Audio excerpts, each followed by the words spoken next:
नमस्कार, मी हेमंत देसाई. हेमंत देसाई ऑफिशियल या माझ्या यूट्यूब चॅनलमध्ये आपलं स्वागत. आपल्याला आज एकनाथ शिंदे यांच्याबद्दल बोलायचं आहे. एकनाथ शिंदे यांना विधान परिषदेसाठी त्यांना 7 जागा हव्या होत्या या स्थानिक स्वराज्य संस्थांमध्ये. आज जो फॉर्म्युला जाहीर झालेला आहे त्यानुसार त्यांना 7 नाही तर 4च जागांवर समाधान मानावं लागणार आहे. दुसरी गोष्ट अशी की भारतीय जनता पक्षाला सुद्धा जास्त जागा हव्या, ते 14-11 वर त्यांनी तडजोड केली, पण एकनाथ शिंदेना 7 जागा त्यांनी द्यायचं नाकारलेलं आहे. आणि अजितदादा गटाला 3 जागा हव्या होत्या, त्यांना 2 जागा देण्यात आल्या. एकनाथ शिंदेचे सगळे नेते सांगत होते की आम्ही काही मागे हटणार नाही, पण तसं काही झालं नाहीये. तडजोड करणं भाग पडलेलं आहे. आजपर्यंत एकनाथ शिंदेना असा आत्मविश्वास वाटत होता की मोदी आणि शहा हे आपल्या जवळचे आहेत, त्यामुळे राज्य स्तरावरच्या नेतृत्वाला म्हणजेच देवेंद्र फडणवीसांना फारसं महत्त्व द्यायचं नाही आणि आपण दिल्लीमध्ये जाऊन दाद मागितली की आपलं काम होतं, असा त्यांचा अनुभव होता. लोकसभा निवडणुकांच्या वेळी त्यांचं काही प्रमाणात ऐकलं गेलं. त्यांना जेवढ्या जागा हव्या होत्या त्यापैकी बऱ्यापैकी मिळाल्या, पण त्यांना त्यांचे उमेदवार त्यावेळी देखील काही बदलावे लागले होते. भारतीय जनता पक्षाने सांगितलं की अमुक तमुक उमेदवार बदला, आणि कारण काय, तिथे सर्व्हेमध्ये तो उमेदवार यशस्वी होईल असं वाटत नाहीये. त्यामुळे भाजपने तेव्हा डिक्टेट केलं. लोकसभा निवडणूक 2024 मध्ये भाजपला फटका बसल्यानंतर शिंदेचं महत्त्व वाढलं. मग विधानसभा निवडणुकीच्या वेळी त्यांना कमी जागा द्यायचं भाजपने ठरवलं होतं, पण त्यांना जास्त जागा, त्या तुलनेत जास्त जागा त्यांना लढायला मिळाल्या. त्याचबरोबर महानगरपालिकांच्या निवडणुकात, विशेषतः मुंबईच्या महानगरपालिका निवडणुकात सुद्धा शिंदे यांना कमी जागा देण्याचं भाजपने ठरवलं, पण शिंदेनी ताणून धरल्यानंतर त्यांना जास्त जागा देणं भाग पडलं. परंतु आता भारतीय जनता पक्षाचा आत्मविश्वास वाढलाय. कशामुळे तो वाढलाय? एक तर पश्चिम बंगालमध्ये भाजपला चांगलं यश मिळालं आणि भाजपची सत्ता आलेली आहे. बघा, पश्चिम बंगालमध्ये भाजप लोकसभेच्या भरपूर जागा आहेत. मला वाटतं 42 जागा आहेत. महाराष्ट्रात 48 जागा आहेत. लोकसभा निवडणुकीत फटका बसल्यानंतर दिल्लीमध्ये, हरियाणामध्ये, महाराष्ट्रामध्ये, ठिकठिकाणी आसाममध्ये या भाजपला चांगल्यापैकी यश मिळालं आणि बंगालमध्ये यश मिळालं.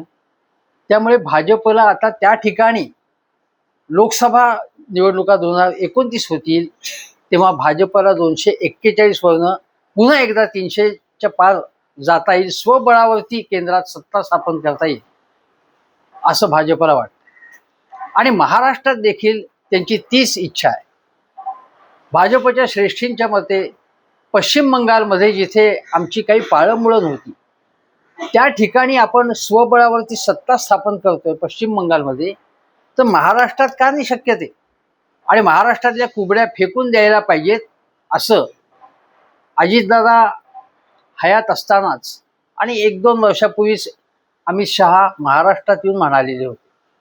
याचा अर्थ काय की गरज सर्व वैद्य मरो, आणि गरज नको असेल, गरज नाहीशी करायची असेल तर आपली ताकद वाढवायला पाहिजे.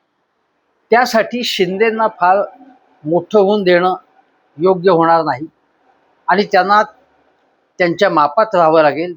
एका रेषेच्या बाहेर त्यांनी वाढायचं नाही, अशा प्रकारची रणनीती भाजपने आखली आहे का असं दिसतंय. एक तर अमित शहानी त्यांना गेल्या आठवड्यात, म्हणजे त्याच्या अगोदर 2दा शिंदेनी भेटीची वेळ मागितली होती. अमित शहा दिल्लीमध्ये होते पण त्यांनी भेट दिली नाही, आणि त्यानंतर पुन्हा प्रयत्न केल्यानंतर अमित शहानी त्यांना भेट दिली आणि नंतर लगेच बातम्या पसरल्या. देवेंद्रजींची सुद्धा भेट झाली, मोदींची भेट झाली, अमित शहांची भेट झाली. मग बातम्या लगेच भाजपच्या गोटातनंच त्या रिलीज करण्यात आल्या असणार की अमित शहांनी सांगितले की देवेंद्रच ठरवतील जागा वाटपाचा फॉर्म्युला. काय ते देवेंद्रनीच ठरवायचं दिल्लीमध्ये त्याचा काही अंतिम निर्णय होणार नाही. याचा अर्थ देवेंद्र फडणवीस हे विधान परिषदाच्या निवडणुकांच्या फॉर्म्युल्याबाबत ही सुप्रीम, आणि त्यामुळे तुम्हाला त्यांचं मतच ग्राह्य धरावं लागेल असं सांगण्यात आल्यामुळे, अशा बातम्या आल्यामुळे एकनाथ शिंदेना तो जबरदस्त धक्का बसला. इतके दिवस त्यांना वाटत होतं की फडणवीसांनी ऐकलंय तर आपण शहांच्याकडनं आपल्या मागण्या मान्य करून घेऊया किंवा मोदींकडे जाऊया, असं त्यांचं चाललेलं असायचं. आत्ता सुद्धा बघा, ही काटकसर योजनेची घोषणा मोदींनी जाहीर केल्यानंतर एकनाथ शिंदेनी ताबडतोब मोदीजींची तारीफ करायला सुरुवात केली. अमित शहाना तर ते सातत्याने लोहपुरुष म्हणतात. अमित शहानी काय काय कर्तृत्व गाजवलेलं आहे याची यादीच त्यांच्याकडे तयार असते, आणि शिंदे त्याचा उल्लेख करतात. हे उगच नाही. ही जी तारीफ ज्या प्रकारे ते करतात त्यावरून असं दिसतं की भारतीय जनता पक्षामध्ये ते विलीन झाले नसले तर ते एक प्रकारे विलीन झाल्यासारखीच त्यांची भाषा असते. एका वेगळ्या पक्षाचा हा नेता आहे असं वाटत नाही. ठीक आहे, पण तरी सुद्धा एकनाथ शिंदेचे काही पद्धतशीर प्रयत्न चालू आहेत. एक तर आजच अहिल्यानगरमध्ये चौंडी येथे जाऊन त्यांनी एक भाषण केलं, आणि त्या भाषणाच्या वेळी पुन्हा त्यांनी आठवण करून दिली की मी मुख्यमंत्री असताना अहमदनगरचं नाव बदलण्याचा निर्णय मी घेतला, तो करून दाखवला, आणि मी आश्वासन दिलं होतं की अहिल्याबाई होळकर यांच्या चौंडीचा कसा विकास होईल या संबंधी मी आश्वासन दिले होते. त्याप्रमाणे कामं चालू आहेत आणि कामं पूर्ण होती. म्हणजे तिथे जाऊन सुद्धा त्यांनी आपल्या पक्षाचं अस्तित्व ठळक करण्याचा प्रयत्न केला. त्याच्या अगोदर तुम्हाला आठवत असेल किंवा माहीत असेल नसेल, श्रीकांत शिंदे यांचा हिंगोली आणि मराठवाड्याचे दौरे सुरू आहेत. लातूरचा दौरा सुरू आहे. तिथे त्यांनी बैठका घेतल्या, आणि आता ते महाराष्ट्राचा दौरा करणार असल्याचंही जाहीर झालं. त्यांनी संपर्क प्रमुख लोकसभेसाठी नेमलेले आहेत शिंदेच्या पक्षाने. याखेरीज अहमदपूरला त्यांनी ज्यांना घेतलं होतं, विनायक पाटील, त्यांच्यासाठी 1-1.5 महिन्यानंतर तिथे स्पेशल मेळावा घेतला.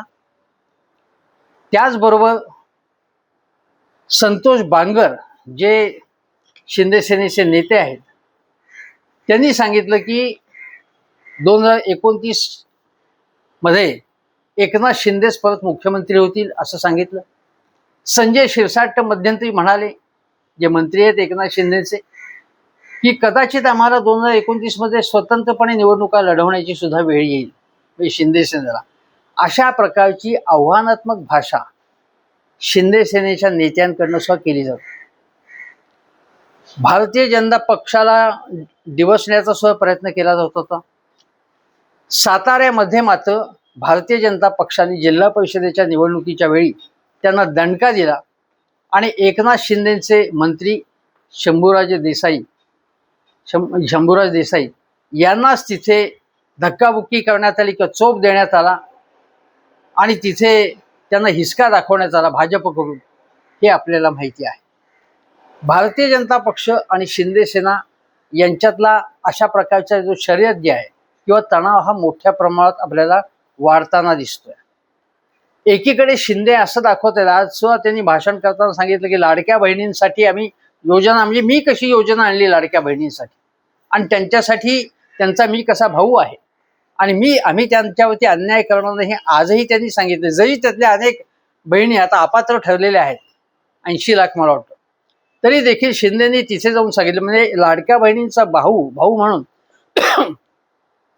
तुम्हाला ती जाहिरात आणि तो कॅम्पेन आठवत असेल, जेव्हा एकनाथ शिंदे मुख्यमंत्री होते तेव्हाचा कॅम्पेन आठवत असेल, आणि ते ठासून सांगतायत की मीच हे केलं.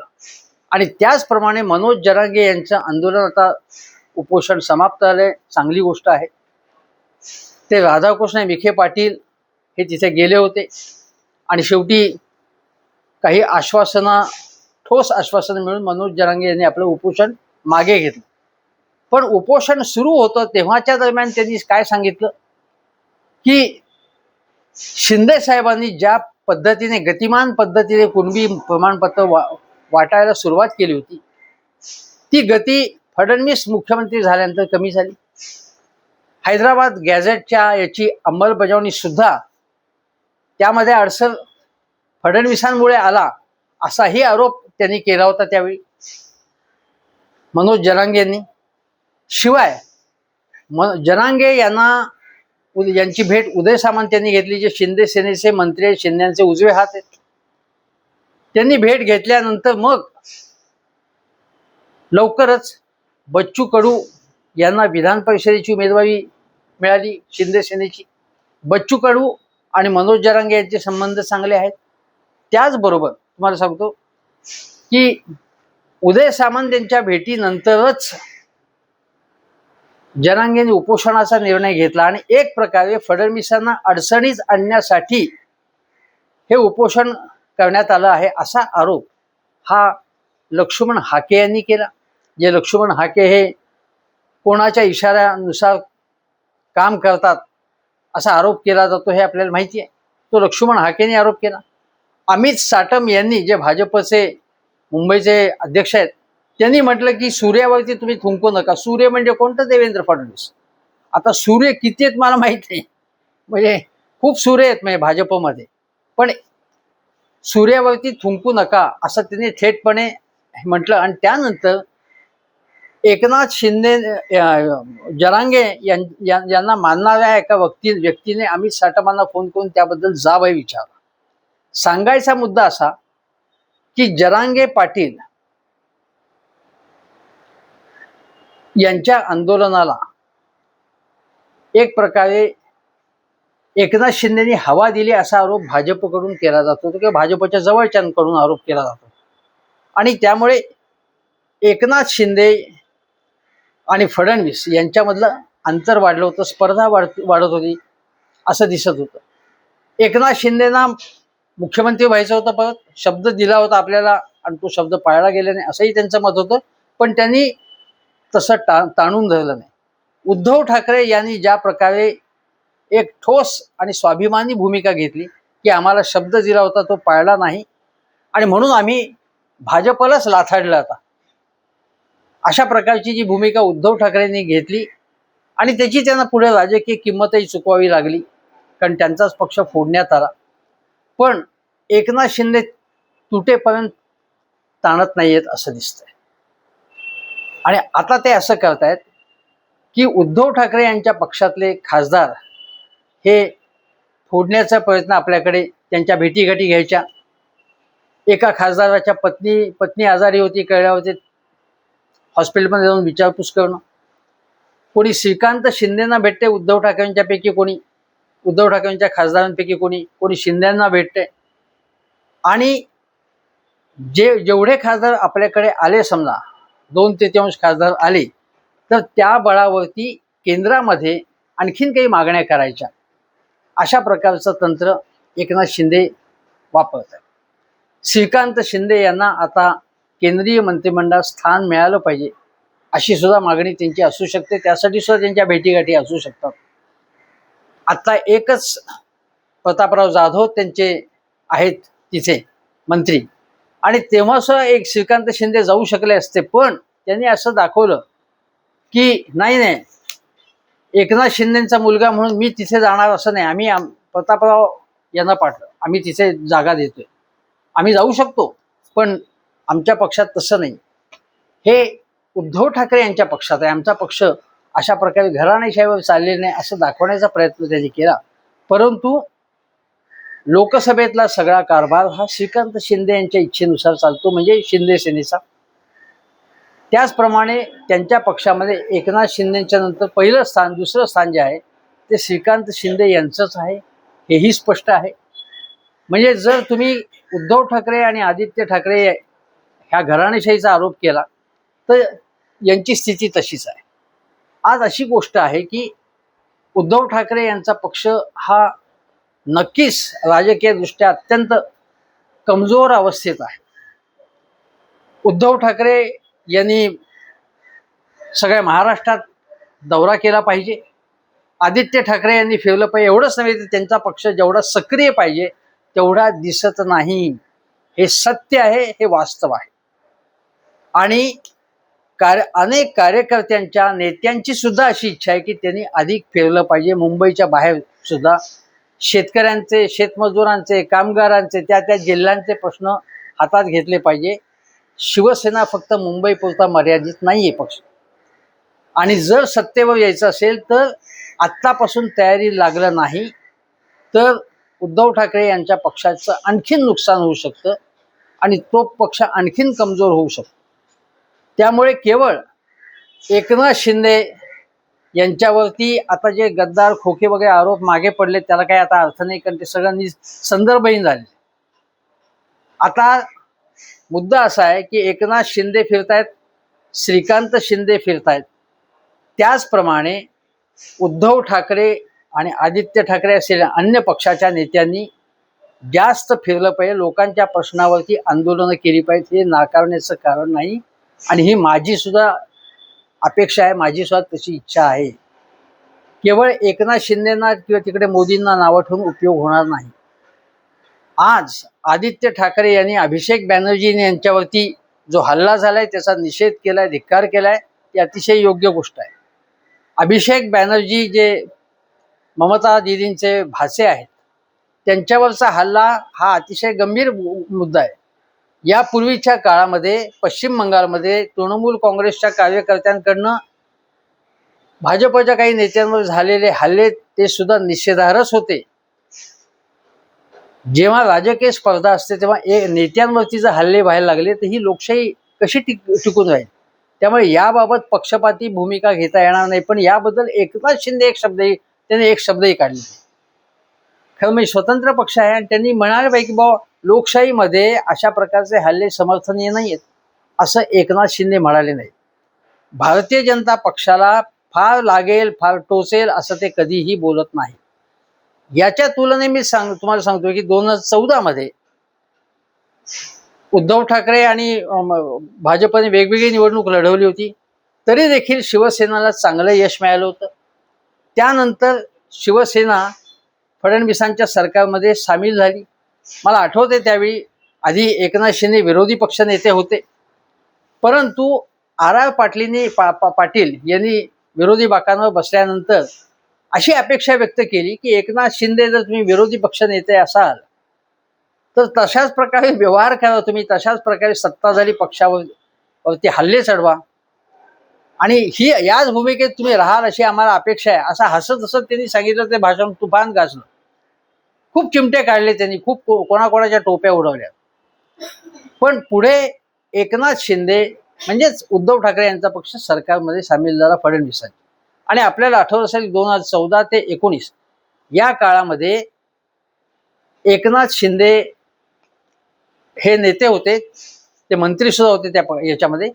पण आमचे राजीनामे आमच्या खिशात आहे असं सातत्याने सांगितलं होतं शिवसेनेच्या मंत्र्यांकडे.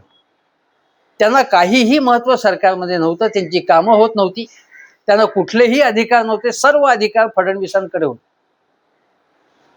एका क्षणी तर एकनाथ शिंदेनी आपला पक्षाचा आणि आपला मान राखला जात नाही म्हणून मी राजीनामा देतो असं करून उद्धव ठाकरेंकडेच राजीनामा सुपूर्द केला होता. तो व्हिडिओ उपलब्ध आहे. तो काही त्यांनी दिला नाही, घेतला नाही कोणी, ते राहिले त्याच्यात. पण सांगायचा मुद्दा असा की 2019 पर्यंत उद्धव ठाकरे यांचा पक्ष फडणवीस यांच्या सरकारमध्ये होता, पण 2017-18 पासूनच उद्धव ठाकरे हे अयोध्येच्या मुद्द्यावर न कारण राम मंदिर होणार सांगताय तुम्ही, तारीख कब बताएंगे, अशा प्रकारची टीका टिप्पणी उद्धव ठाकरे यांनी भाजपवरती सुरू केली. भाजपवरती ते हल्ले करत होते वेगवेगळ्या प्रश्नांवर, मग नोटाबंदी असेल किंवा अन्य प्रश्नांवरती, बेरोजगारीवरती असेल. म्हणजे सरकारमध्ये राहून सुद्धा उद्धव ठाकरे त्यांच्या पक्षाचे नेते म्हणून, शिवसेनेचे नेते म्हणून भारतीय जनता पक्षाला अडचणीत आणत होते, तोंडसूक घेत होते. एकनाथ शिंदे भाजप बरोबर आहेत, पण एकनाथ शिंदे असं धाडस दाखवत नाहीयेत. हा फरक आपण लक्षात घेतला पाहिजे. आता याला तुम्ही राजकीय व्यवहार एकनाथ शिंदेना अधिक करतो असंही समजू शकाल, तुम्ही म्हणू शकाल. उद्धव ठाकरे यांनी जो स्वाभिमान दाखवला त्याची त्यांना किंमत चुकवावी लागली. आणि ते अजून किंमत चुकवत आहेत. त्यांचं घनघोर नुकसान त्याच्यामुळे झालं. पण या संकटातून ते बाहेर येऊ शकतात. पण प्रश्न आज इथे एकनाथ शिंदेचा आहे. एकनाथ शिंदेची ताकद एका मर्यादे पलीकडे वाढवू द्यायची नाही. त्यांनी अनेक जणांना, मी बच्चू कडूंना आपल्याकडे घेतलं आपल्या पक्षात, तिकडे हितेंद्र ठाकूर यांच्याशी त्यांचं साठवलोटं सुरू आहे शिंदेचं. जगदीश गुप्ता मला वाटतं अमरावतीचे माजी मंत्री, त्यांना आपल्या पक्षात घेतलं.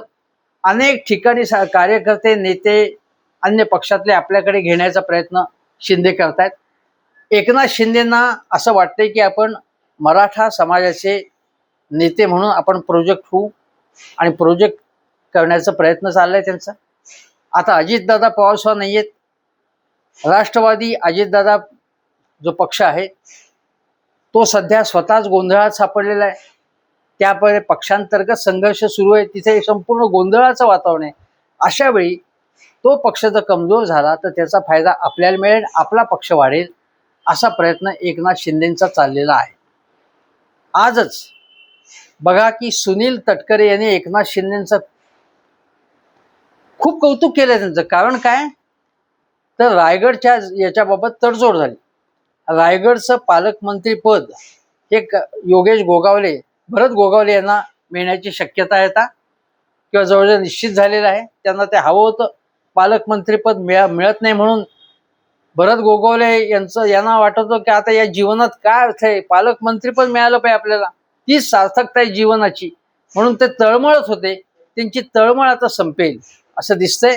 पण त्या बदल्यात तिकडची जी जागा आहे रायगडची विधान परिषदेची स्थानिक स्वराज्य संस्थांमधली, ती जागाही त्यांना हवी होती शिंदे सेनेला. त्याचा त्याग ते करतात. शिंदे सेनाने त्याग करायला तयार झालेले. आणि आता त्या जागेवरती सुनील तटकरे यांचे चिरंजीव अनिकेत तटकरे हे उभे राहतील असं दिसतंय. आणि ही गोष्ट शिंदे सेनेतल्या इतर लोकांना आवडली नाही. महेंद्र दळवी असतील किंवा अन्य, अगदी गोगावलेनुसार ती आवडली नाही. अनेक जण जाहीरपणे त्यांच्या पक्षातल्या टीका करतायत की ज्या तटकऱ्यांशी आमचं शत्रुत्व आहे, वैर आहे, पूर्णपणे शत्रुत्व आहे, अशांशी तडजोड का केली, हा प्रश्न शिंदे सेनेत विचारला जातोय. आणि उलट सुनील तटकरेंनी आणि चिरंजीवांसह एकनाथ शिंदेची भेट घेऊन त्यांचा उदो केला. एकनाथ शिंदेच्या पक्षामध्ये सुद्धा अंतर्गत एक प्रकारचं वादळ काही ठिकाणी घोंगावत आहे. आज अशी स्थिती आहे की एकीकडे अजितदादांचा पक्ष जो आहे त्याच्यामध्ये गोंधळात गोंधळ उडवून नेण्याचा प्रयत्न हा भारतीय जनता पक्ष काही प्रमाणात करतोय. त्यांची ताकद सुद्धा वाढण्याची शक्यता फार कमी दिसते, कारण त्यांच्या नेतृत्वात ज्या प्रकारे संघर्ष सुरू आहे, पार्थ पवार विरुद्ध छगन भुजबळ, अमुक तमुक असं, त्यामुळे तो पक्ष दिवसेंदिवस अधिक खचत जाईल असं दिसतंय. दुसरीकडे एकनाथ शिंदे यांच्या पक्षामध्ये सुद्धा अंतर्गत संघर्ष आहे. विधान परिषदेच्या जागांवरून सुद्धा तिथे अस्वस्थता आहे. काही जागा आपल्या पदरात पडल्या नाही. 7च्या ऐवजी केवळ 4च जागा देऊन तोंडाला पानं पुसली भाजपने आपल्या, असं शिंदे सेनेतल्या अनेक जणांना वाटतं आहे. आणि भारतीय जनता पक्षाला सुद्धा शिंदेना बेसन घालायची आहे. आणि यापुढे आम्ही सांगू त्याप्रमाणेच तुम्हाला वागावं लागेल. तुम्हाला आम्ही मुख्यमंत्रीपद दिलं नाही, गृह खातं हवं होतं ते दिलं नाही, तुम्हाला पालकमंत्रीपद रायगडचं इतके दिवस तुम्हाला तंगून ठेवलं, नाशिकचं तुम्हाला पालकमंत्रीपद आम्ही दिलं नाही, कारण नाशिकला कुंभमेळ्याचं मोठं बजेट आहे, ते आमचाच मंत्री म्हणजे गिरीश महाजन यांच्या हातातच सगळं आहे ना, चाव्या आहेत. तुमच्या मागण्या आम्ही मान्य केल्या नाहीत आणि यापुढे तुमच्या अनेक मागण्या आम्ही अजिबात मान्य करणार नाही, पूर्ण करणार नाहीत. तुम्हाला पुन्हा मुख्यमंत्री होऊ देणार नाही. यापुढे 2029 नंतर आमचाच मुख्यमंत्री होईल, भाजपचंच वर्चस्व असेल.